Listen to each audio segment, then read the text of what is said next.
अस्सलाम वालेकुम। SM news के साथ मैं हूं सैयद मुकद्दर रज़ा। SM न्यूज़ स्टूडियो में खुशामदीद। खबरों के सिलसिले को मज़ीद आगे बढ़ाते हुए खबर शामिल करते हैं गुजरांवाला से।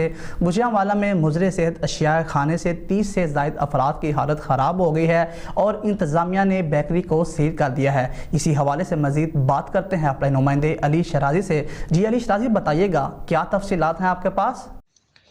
जी बिल्कुल। मुज़र सेहत एशिया खाने से 30 से ज़्यादा अफराद की हालत ख़राब हो गई।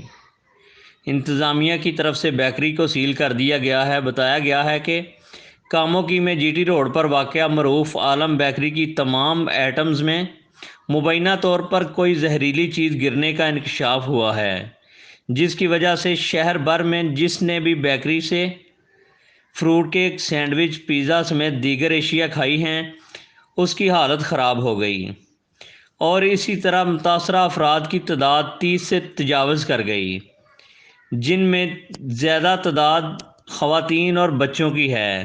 तमाम अफराद को हस्पताल मुंतकिल कर दिया गया है, जबकि इत्तला मिलने पर असिस्टेंट कमिश्नर उस्मान सिकंदर और रेस्क्यू का अमला फौरी हस्पताल पहुँच गया।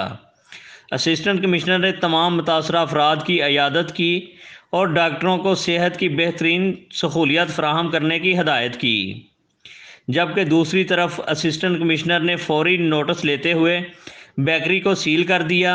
असिस्टेंट कमिश्नर उस्मान सिकंदर का कहना है कि फूड अथॉरिटी को बुलवाकर तमाम एशिया की सैंपलिंग करवाई गई है। इसकी रिपोर्ट के बाद ही असल सूरत हाल सामने आएगी। वाज़ेह रहे कि इस वाक़या के बाद शहर में खलबली मच गई। जी।